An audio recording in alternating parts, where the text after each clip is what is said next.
So, hello and welcome to another episode of the Safe Wellbeing Podcast with me, Katie, and I'm absolutely delighted to welcome on Inez Capps of Kinton and Daughter Family Funeral Directors. So, Inez, thank you so much for joining me. I've been very excited to do this because I've got to know you really well over the last couple of years and things, and it's just amazing to be able to have this platform and have a conversation. So, I'm going to get started by asking you to give us a bit of an insight into who you are, what you're all about with the family business, and something about yourself. So over to you. Thank you. I am also very, very excited to do this podcast and a little bit of kind of woman power here.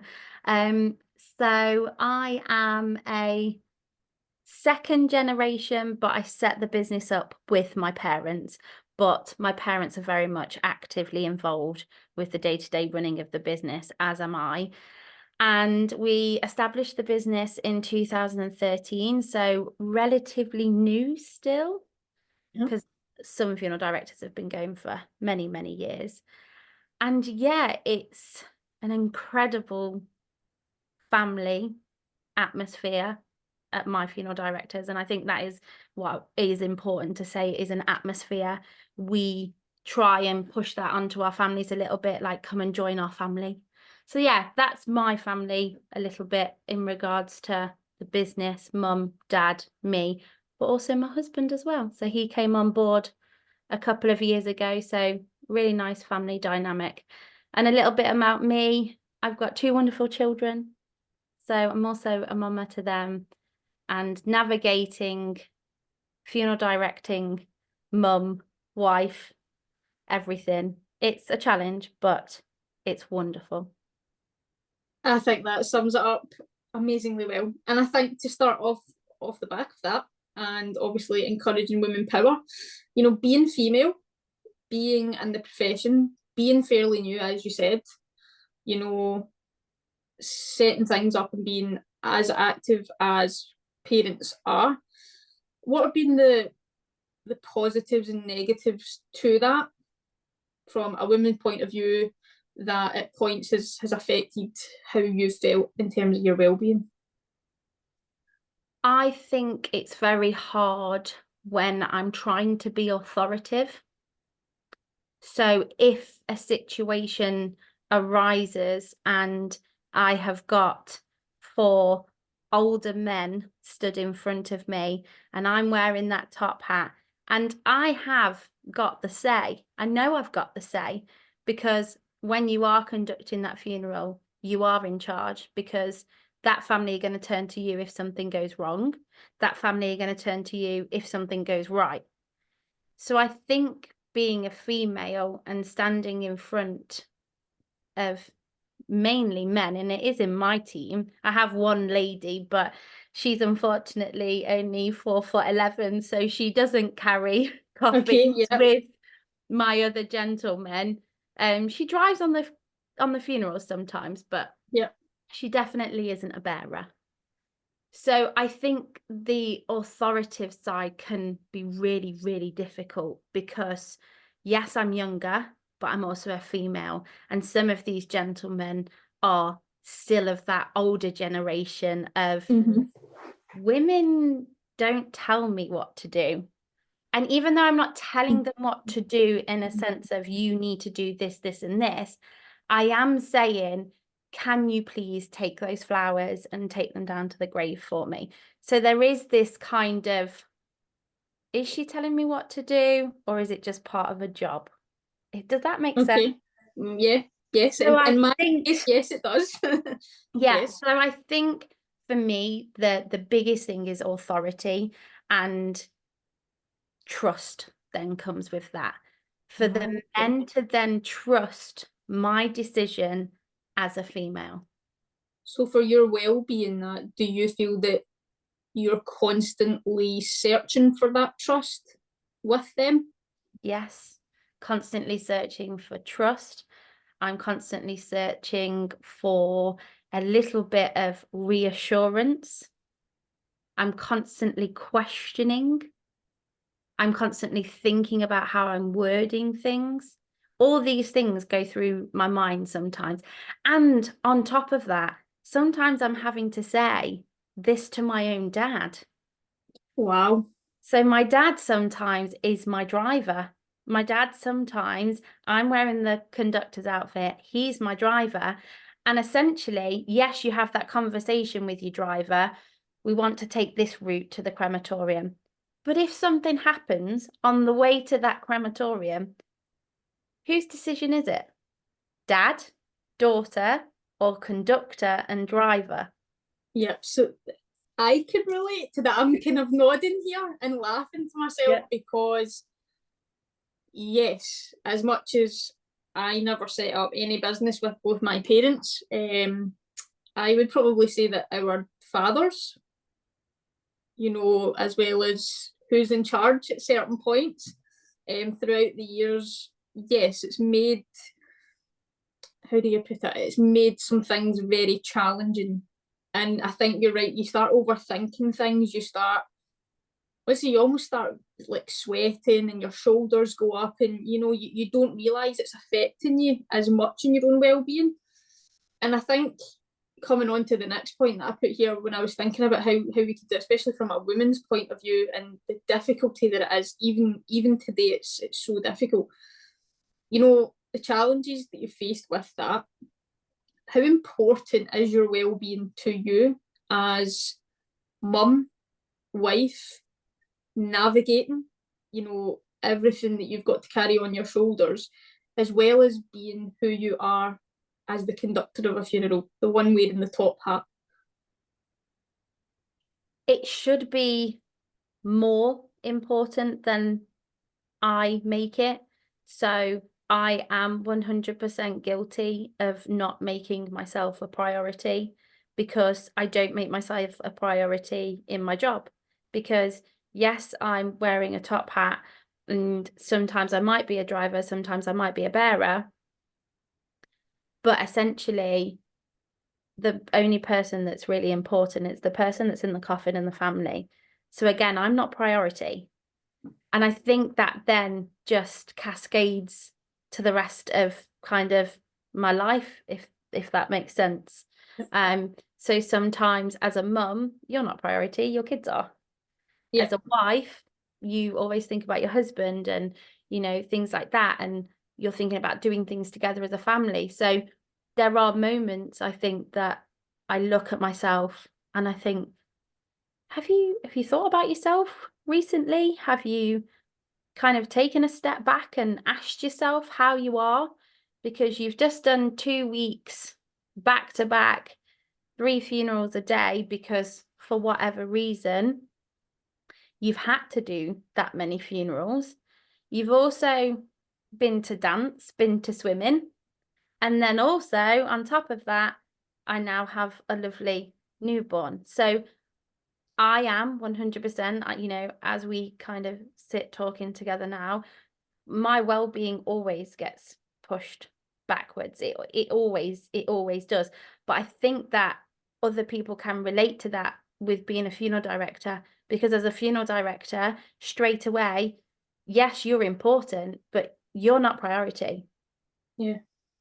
And if you took that couple of minutes, like, as we're having this conversation for talking's sake, if you took that moment to make yourself a priority, how would it then benefit your deceased in the coffin, your family, that you're looking after their loved one and creating the send off that they've entrusted you with to help them, as well as being mum and wife? I think I would definitely be a little bit more attentive. Mm-hmm. I think I would maybe be able to think a little bit better if problems did come up. Maybe a little bit less to anger. Sometimes, a split decision, a snap decision, and all of a sudden you're, being a little bit quick with your bearers, you're being a little bit harsh with your words, maybe not being as, well, I call it kind management, maybe not using a kind management. So I think if, you did make yourself a little bit more of a priority, you then would be more attentive in all areas. Yeah, I love your honesty and transparency in that, and I want to come back to a few points on that, but it would be wrong of me not to ask you about TikTok. I personally follow you and love, some people might call it a stalker. Some people might see it as being defensive. I look at the comments, to see what people say, especially members of the public, out with us as a profession. But why did you do it? What was the reason you did it?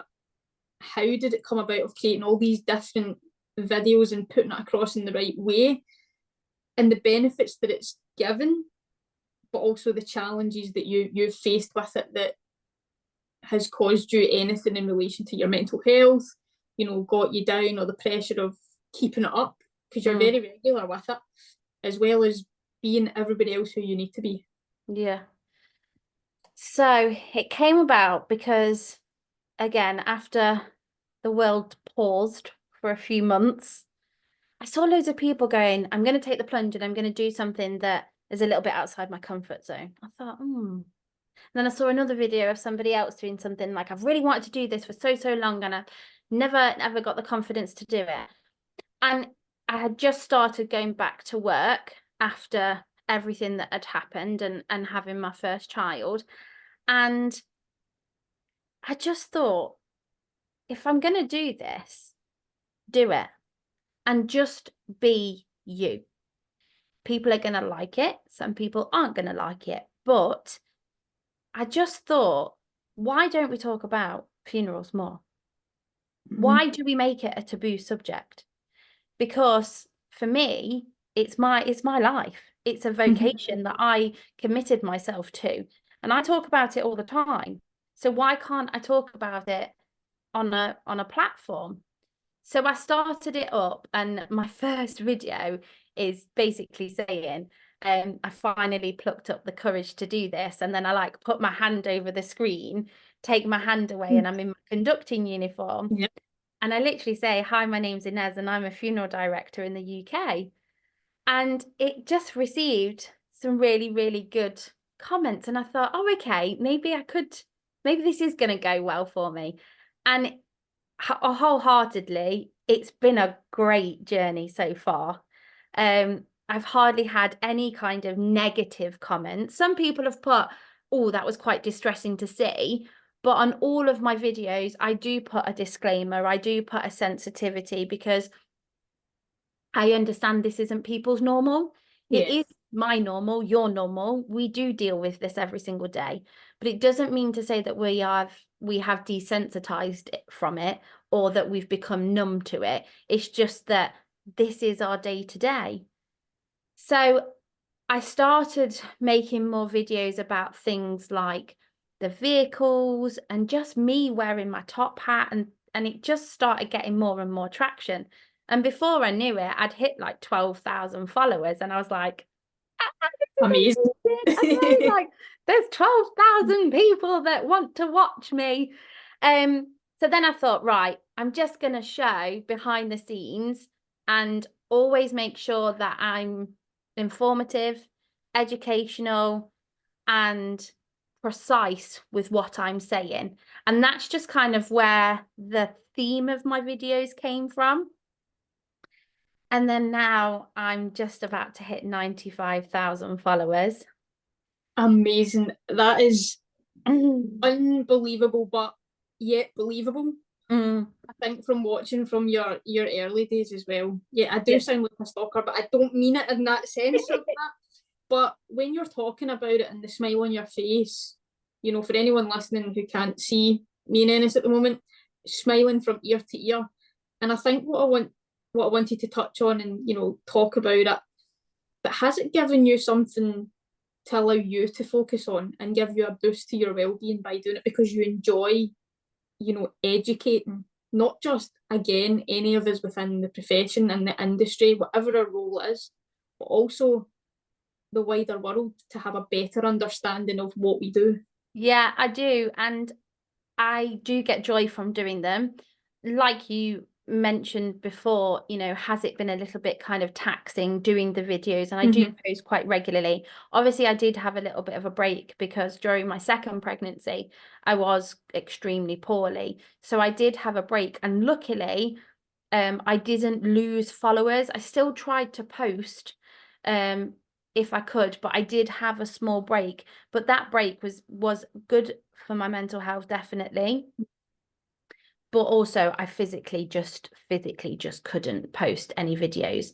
So now that I'm starting to post a bit more and people are asking me more questions, yeah, I'm really enjoying it. And it is enjoyment. It really is, because I'm so passionate about what I do and I don't have anything to hide. And I think that's the point that I try and get across in my videos. Anyone can come to my funeral directors and have a look around. Anybody. I'm an open door policy, because everything I do, I truly believe in. And at the heart of everything that I do is my family's. So I hope that comes across in my videos. And I think because I do the videos in a certain style, it's relatable. It's me, it's my face, but it's my funeral directors. Whereas sometimes I think when people post on there about funerals, which I have seen, and they're using different imagery, people are like, I can't really relate to that. Whereas I'm showing you physical things that we do in my funeral directors that I'm immensely proud of. And you should be. You absolutely should be. For anyone that wants to go and have a nosy at your TikTok, what is your TikTok handle? How can they find that? So it's Inez_funeral director, and you can just pop that straight into TikTok. But if you literally just put in Inez, there's not many Inez's out there. So, and there's definitely not many Inez's as a funeral director. Yeah, so and you're wearing your top hat. Yeah, it's Inez, funeral director. You can find me on there. I try and post 2-3 times a week if I possibly can. And yeah, I love hearing comments from the public and definitely from other funeral professionals, because that means a lot to me, what other It's people in the huge now. funeral, yeah, what they think. And I'm always after ideas of things to post. Love it. And while doing all of that, you're also very much a mum. And I think I wanted to ask a kind of, not a delicate question, but your kids technically right now could potentially be the next generation. They come to you and say, Mum, I want to do what you and Dad do. And in terms of having, a platform like this, or, through the industry, bringing well-being to the very much a forefront of who we are and how we look after ourselves, do you feel that now doing all of this would really help you as a mum be like, if they had to struggle with anything or see things or, circumstances that were presented, that they would have the tools, everything, the whereabouts that they could go to look after them and to ensure that their well-being was catered for? It definitely has crossed my mind to think, obviously they're so young, aren't they? But at the minute, my daughter, she's a sponge. Everything that me and my husband talk about, she listens. I was talking about a birthday party in the kitchen and she heard it from the lounge and she was like, "What's that you're talking about? What birthday?" Okay. And I'm like, "Oh, okay." And obviously, because we are husband and wife and because we work together and come home, you do kind of have a little bit of a debrief at the end of the day. And that tends to happen in the kitchen as we're cooking dinner. And I've started to realize that I need to be conscious of what I'm saying about my day. So obviously, if there is a difficult home removal that we've done, or for example, I've cared for somebody, and as we know, things happen, things can change when you are caring for somebody. We openly talk about that. Of course we do. We want to kind of, like you say, sometimes it's like it's a brain dump, isn't it? If I dump all of this out onto somebody else, that will help me because I've spoken about it and I've got it out there. But now I'm kind of getting a little bit more conscious of what I am saying around her. But then there's a part of me that thinks, but then you're shielding her from it. So I'm really in two minds on how much further I can go, because I don't want her to get older than her age, if that makes sense. Yeah. I want to keep her innocence a little bit longer. Mm-hmm. But if she said to me in the future, you know, yeah, straight in, mum, I want to be a funeral director, because she does come to work. She sits in the office, you know, if I forgot to work late, you know, she'll sit at the desk with me. She's doing her colorings, or she pretends to be on a laptop, and I'm clicking away doing email. So she's very much aware that we all work together.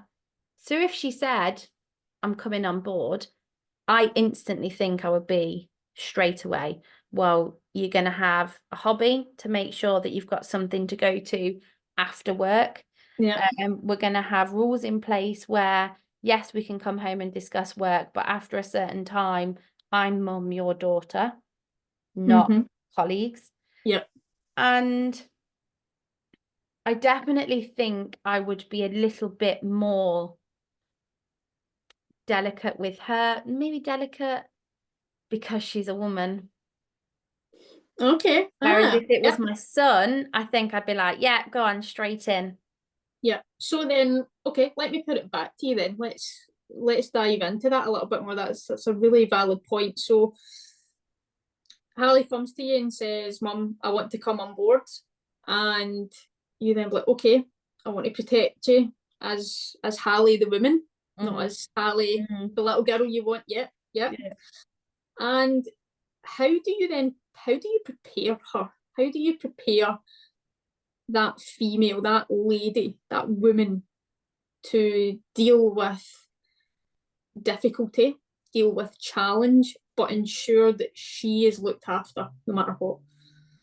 I hope that the Hallie woman has had a really strong upbringing.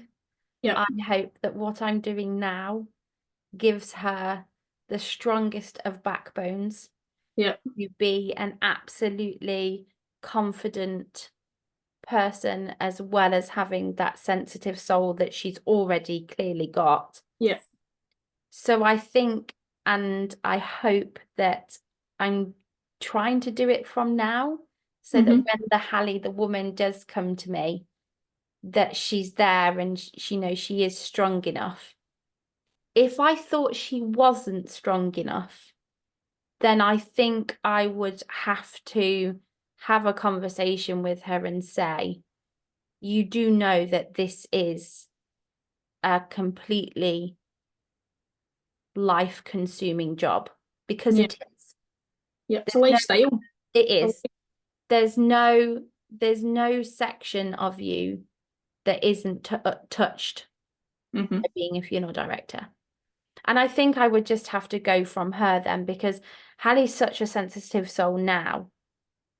But I hope that, you know, when she grows up, she's confident and strong, and has a really, really good mindset from now, because I'm starting to notice things that I'm doing to try and help my well-being. And I Yeah. hope that comes across from her. Like, for example, before Hallie goes to bed, I ask her what was a good thing about her day. Mm-hmm. What was something that maybe happened that wasn't so good about her day. And then I ask her what her favorite thing of the day is. So we do that before bed. And then I printed off some affirmations for Hallie when she was 2, and I do them with her before bed. And she's nearly got them off by heart. So I'm really, Yeah. really kind of happy with that. So she says, I am Hallie, I am 4, I'm strong, I'm confident, I am enough, I'm beautiful. Um, Mm-hmm. there are about 20 on this piece of Oh. paper that's framed. So I'm hoping that, because I am starting to recognize well-being within a woman, Mm-hmm. that I'm also passing that on to her as well. And then hopefully I will, well, I know I will do the same with my son. Yeah. I think that's powerful.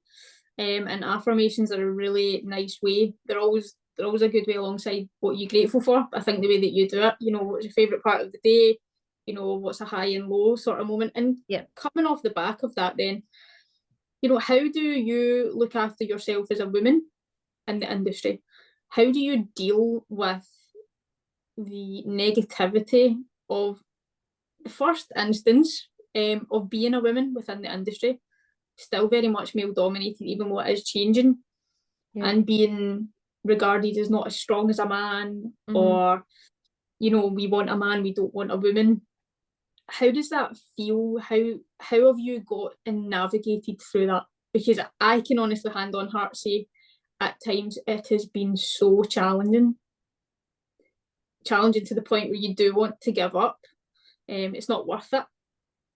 But how have you empowered that? Because obviously you see that through your TikTok, you see that through being a mum and everything you're doing right now to prepare the kids for whatever eventuality. But how do you look after you within all of that? Because it is hard.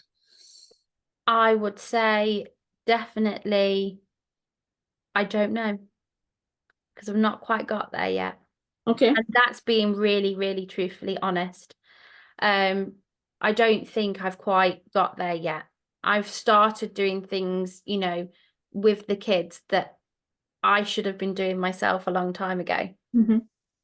But doing it with her then means that I then do it for myself. You're getting the benefit as much as she is. Exactly. And I think with the industry, it is still so very much male dominated, so much. And there are more women in the industry than there was when I started when I was 19. 100%, there are a lot more women.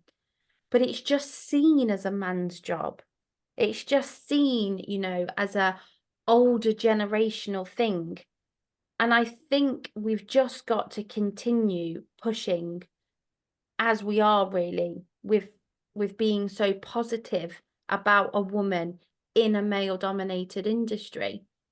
And that way we will start pushing the boundaries, because we're already doing it, whether we feel we're not. We're already there. We're already at that boundary. We've just got to keep pushing it, and eventually it'll get to the point where it won't get mentioned. It'll just be normalized. It'll just be normal. And then we'll kind of go, do you remember back in the day when people used to say this? And you'd be like, really? And I hope that's what I do if Hallie came on board.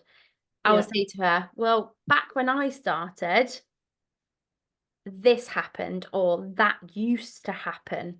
I hope that's the conversations that I have with her, and that we're in a little bit more of a profession that is a lot more rounded. And I think that's quite, in itself, that's powerful, because if the industry was more rounded, think of the possibilities that it could do. It would open up a whole different world. We would do another podcast on looking back through time, past and present. And I think if I could ask you, if, you know, I think a few years ago, before I got to know you and things like that, you know, I felt very much isolated as a woman. So if someone listening to this right now is feeling similar, you know, that we can definitely understand and relate to, because we've been there, we still navigate it at times, what would your message be to any woman that is amazing in this industry because they're a part of it? It's fabulous. But what would be a message from you to them? Don't give up on yourself, because you are it. You're it. You are the change. So don't give up on yourself. You're enough. You're it. You are what's going to change things. And if you're stuck right now, so say you're stuck listening to this and you're within a company or within an organization and you're stuck, just take a step back and look at it from a different perspective and go, maybe it's that's the problem, not me. So yeah, that's strong. I think I would have loved to have heard that a few years ago. So I hope anyone listening can really listen to that statement, that affirmation. That's the most simplest, most powerful affirmation. And off the back of that, again, to any powerful women or any of the men perhaps listening to us having a conversation right now, would there be any advice, any tips, anything that you feel would help anyone listening back to the conversation that may help, may identify something for them, or just maybe give them a bit of a lift if they are feeling a bit down just now with the stresses of the job? I think if you can, remember that it is a job. And that's really hard as a funeral director, really hard, because we don't think of it as a job, because to us, it doesn't feel like that. When you are so committed to your families, weeks go by and you think, how is it already this time of year? Because you have been so focused on the next family, the next family. They need you. Somebody rings back from a few months ago, they need you again. Mm. And I just think, remember that within it all, it is a job, and it is something that you have said, okay, I'm going to do this. But try and not let it consume you. Try, if you can, to not let it consume you. And remember that before you were a funeral director, you might potentially be a husband. Before you were a husband or a dad, you were a person. So for me, before I was a funeral director, and then a mum, and then a wife, I was Inez. I was me, just me. So just remember that when you're going through, the stresses and things like that, and when you do have those hard days and you just think, why, like, what am I doing? Why today? Another thing has kind of come up. Just remember, okay, who am I? Who am I? Well, okay, well, I'm Inez. So what would Inez do? And then just pull on that, really. I think just remember it is a job, even though you don't want it to be, because I don't think funeral directors like to call it that. No. I think there is nothing left that I could put back to that. I think that is the perfect note for us to end this on, and anyone listening back, as much as I have got the pleasure out of this and catching up with Inez after a good little while, although you only had one child the last time, we've now got two. And I just can't thank you enough for coming on and sharing all of that with us. To anyone listening back, please, again, go and have a look at the TikTok, but also listen to the affirmations and the advice and tips, because that can really make the difference when one day is very, very difficult and can make the next day a bit better. So Inez, thank you so much. No, thank you. Giving up your time to do this with me. It's been an amazing conversation. And yeah, I think we'll sign off there. So thank you very much. Thank you.